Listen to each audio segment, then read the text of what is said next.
Hi guys, welcome to Anushala by Anushri. In today's lecture, we are going to continue with the key features of Indian Constitution. Right? So, let us start with the parliamentary form of government. Parliamentary form का मतलब क्या होता है? जब government एक parliament बना के काम करती है ना? और पार्लियामेंट का मतलब है जहां पर इलेक्टेड रिप्रेजेंटेटिव्स होंगे, उस जगह को हम बोलेंगे पार्लियामेंट. ठीक है. पिछले लेक्चर में जब मैंने आपको लेजिस्लेचर का एक स्ट्रक्चर बताया था, right, we have studied about the 3 organs of government, legislature, executive and judiciary.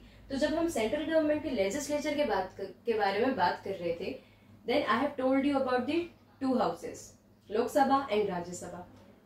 Those are the 2 houses of parliament, right? But parliament also includes president. ठीक है, मतलब कि जब पूरे इंडिया में इलेक्शंस कराए जाएंगे तो वहां से लोग इलेक्ट होके जाएंगे लोकसभा, और स्टेट असेंबली से जो लोग आएंगे वो कहाँ जाएंगे? राज्यसभा. लोकसभा, राज्यसभा प्लस प्रेसिडेंट, ये तीनों मिलकर बनाते हैं पार्लियामेंट. ठीक है. तो पार्लियामेंट के 3 एलिमेंट्स है ना, that is Lok Sabha, Rajya Sabha and president. ठीक है. नाउ ये समझ में आया parliamentary form of government, right? You can ask me if you have any doubt regarding this formation in the comment section. So let us continue with the parliamentary form. Elected representatives by the people. Parliament का मतलब ही ये है कि India में जो people है वो elect कर रहे हैं अपने रिप्रेजेंटेटिव्स को, है ना, by the method of elections, right, because they have the voting right. And through voting right let us understand universal adult franchise, और it is also known as universal adult suffrage. है ना, मतलब क्या है कि जितने भी लोग 18 और अबव 18 ईयर्स ऑफ एज है, उन सबके पास एक वोटिंग राइट है ना. अगर आप 18 साल के हैं या 18 से एक दिन भी ज्यादा है तो उसका मतलब क्या है कि आपके पास एक वोटिंग राइट है.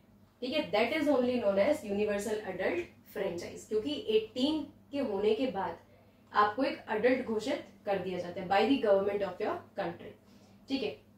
अब जितने भी लोग 18 या उससे अबव है वो क्या करेंगे? अपने रिप्रेजेंटेटिव्स को इलेक्ट करेंगे, और यही रिप्रेजेंटेटिव्स बनाएंगे parliament. Then direct role of people in electing representatives, मतलब कि people और we can say voter और representatives के बीच में कोई नहीं आ रहा है ना. वो डायरेक्टली अपने रिप्रेजेंटेटिव को इलेक्ट करता है, और वही रिप्रेजेंटेटिव जिसको मेजॉरिटी नंबर ऑफ वोट्स मिलते हैं वो जाकर बैठता है आपके पार्लियामेंट में, और फिर वही मेजॉरिटी ऑफ द पॉपुलेशन को रिप्रेजेंट करता है. ठीक है. सो this is the parliamentary form of government. Now everyone can contest election, है ना. यहाँ पर पार्लियामेंट्री फॉर्म में या यूनिवर्सल अडल्ट फ्रेंचाइज के थ्रू सिर्फ और सिर्फ हमें वोटिंग राइट नहीं मिलता है, हमारे पास right to contest the election भी है. मतलब कि आप इलेक्शन में वोट तो देंगे ही, लेकिन आप अगर चाहें कि आप इलेक्शन में खड़े होना चाहते हैं, if you want to be a representative of a population, आप वो भी कर सकते हैं.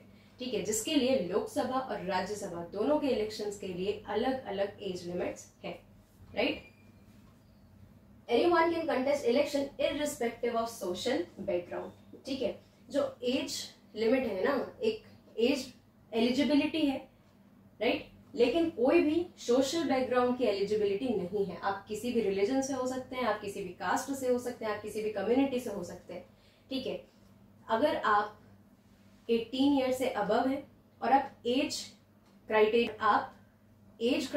को फॉलो करते हैं तो आप इलेक्शन भी कंटेस्ट कर सकते हैं. ठीक है. Nobody will be going to ask your social background, right. Then representatives are accountable to people, right. Accountable का मतलब होता है आंसरेबल, है ना. मतलब कि suppose you have voted me, right, तो मैं आपकी रिप्रेजेंटेटिव कह रही. ठीक है. अब ये मेरी जिम्मेदारी है. ठीक है. I will be accountable to you people, मतलब कि आप लोग मुझसे कोई भी जवाब मांग सकते हैं. ठीक है. आपके हर सवाल का जवाब देने के लिए मैं अकाउंटेबल हूँ. ठीक है. मतलब रिप्रेजेंटेटिव्स ये नहीं बोल सकते कि आपकी इस बात का जवाब हमारे पास नहीं है, या आपने हमें वोट दिया था, still we are not working for you, right. Why? Because the representatives are accountable to people, है ना. पीपल जब एक व्यक्ति को वोट देते हैं, जब एक व्यक्ति को अपना रिप्रेजेंटेटिव बनाते हैं, सो दे ट्रस्ट हिम, ठीक है, उस व्यक्ति पर ट्रस्ट रहता है कि यही व्यक्ति है, ये जाकर पार्लियामेंट में हमारे आइडियाज, हमारे प्रॉब्लम्स, हमारे इश्यूज सब कुछ गवर्नमेंट के सामने रखेगा। ठीक है, हमारा एक रिप्रेजेंटेशन कहाँ पर देगा, पार्लियामेंट में देगा। ठीक है, सो this is parliamentary form of government. Parliament में लोकसभा, राज्यसभा और प्रेसिडेंट। ठीक है, ये 3 एलिमेंट्स है of parliament, right. So parliament से किसके कंसेप्ट क्लियर होते हैं, लेजिस्लेचर के, राइट। लेकिन there are 2 more organs of government, executives and judiciary, right? And as we have discussed that all the 3 organs of government, they have their different powers, right? But the constitution has divided the power in the 3 organs. ठीक है, मतलब separation of power जो है वो किसी एक post या किसी एक कैंडिडेट के हाथ में नहीं है ना, जैसे प्राइम मिनिस्टर के हाथ में अलग से नहीं है, वो किसके हाथ में, power is divided among the 3 organs of government, right? So this is another feature of constitution, that is separation of power.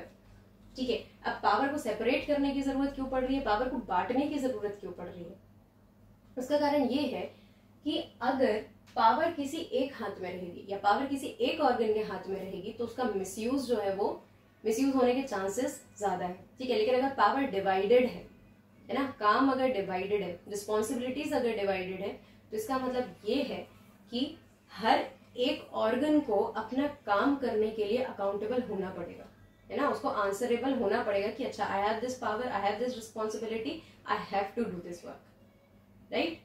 अगर एक ही हाथ में पावर रहेगी तो मिसयूज होने के चांसेस ज्यादा है। So separation of power is among 3 organs of the government. Then legislature, executive and judiciary. Legislature means elected representatives and they make laws, है ना। elected representatives का मतलब अभी हमने देखा कि जिन लोगों को पीपल वोट देते हैं, जिनको अपना रिप्रेजेंटेटिव बनाते हैं कि ये व्यक्ति जाकर हमारी प्रॉब्लम्स को आगे प्रेजेंट करेगा। ठीक है, they make a part of legislature and the work of their is to make laws, right. Then executives, executive is a small group of people, मतलब कि यहाँ पर लेजिस्लेचर में जो संख्या है लोगों की, रिप्रेजेंटेटिव्स की जो संख्या है वो ज्यादा है, बल्कि एग्जीक्यूटिव्स में जब लोग आते हैं तो उनकी पॉपुलेशन जो है वो कम हो जाती है। हम एक स्मॉल ग्रुप ऑफ पीपल रखते हैं, है ना, प्राइम मिनिस्टर होता है, फिर मिनिस्टर्स होते हैं, है ना, जो क्या कर रहे हैं, मिलकर जो लॉज बन चुके हैं उनको इम्प्लीमेंट करने का काम किसका है, एग्जीक्यूटिव्स का। कंट्री को गवर्न करने का, कंट्री को रन करने का जो काम है वो किसका है, एग्जीक्यूटिव्स का, right. So this is a small group of people who are responsible for implementing the laws which are made by the legislature, right? Then judiciary. Judiciary is a system of courts to serve justice. Judiciary का काम क्या है, justice को serve करना, और justice को serve करने के लिए हमें एक system of courts बनाना पड़ा। ठीक है, हमें different level पर different courts बनाने पड़े, उनकी authority decide करनी पड़ी ताकि हर एक व्यक्ति को हम justice provide करा सकें। ठीक है, then to prevent the misuse of power by any one organ, different powers are given to different organs. ठीक है, हम ये नहीं चाहते थे, कॉन्स्टिट्यूशन ये नहीं चाहता था कि कोई भी एक ऑर्गन जो है वो पावर का मिसयूज करे, इसलिए उसने पावर को ही डिवाइड कर दिया, है ना। Different powers has been provided to different organs, और साथ ही साथ एक ऐसा सिस्टम कॉन्स्टिट्यूशन ने तैयार किया है जिससे हर एक ऑर्गन दूसरे ऑर्गन के जो पावर्स हैं उन पर एक चेक रख सकता है कि कहीं दूसरा ऑर्गन अपनी जो लिमिटेड पावर है उसको भी मिसयूज तो नहीं कर रहा। ठीक है, each organ acts as a check on other organs, right. So that's why this separation of power is actually made for the balance of power, है ना। पावर जो है उसको बैलेंस करके रखने के लिए ही सेपरेशन करना जरूरी था, है ना। अब यहाँ पर चेक किस तरीके से रख रहे हैं, क्योंकि तीनों ऑर्गन्स के काम कहीं ना कहीं इंटरकनेक्टेड होते हैं, राइट। किस तरीके से,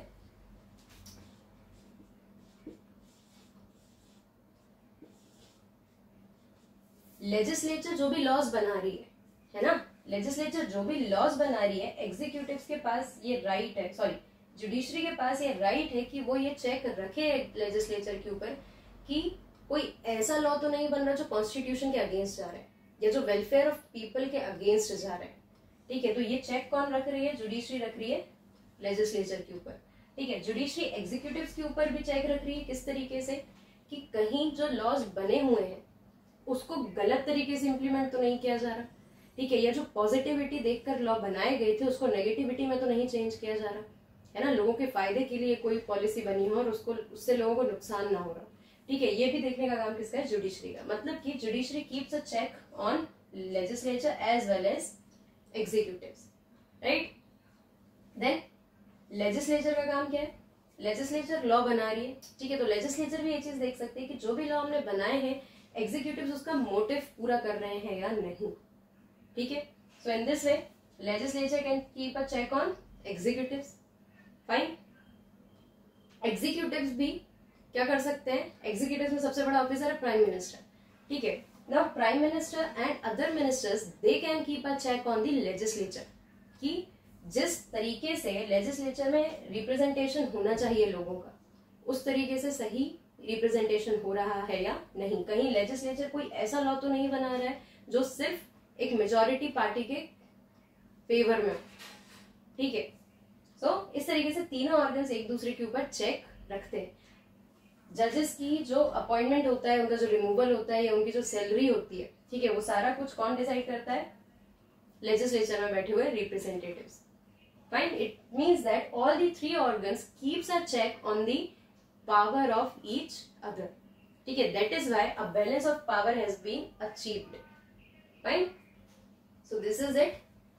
We have discussed the two key features of Indian Constitution which are interconnected. ठीक है, ये दोनों को एक साथ पढ़ाने का मतलब ही ये था कि दोनों एक दूसरे से इंटररिलेटेड है। ठीक है, now only the fifth feature of Indian Constitution has been remaining, that is fundamental rights. ठीक है, fundamental rights अपने आप में एक बड़ा concept है. That's why we are going to discuss in the next class. Right? So you can ask me if you have any doubt in the comment section. Don't forget to like, comment, share and subscribe. Thank you.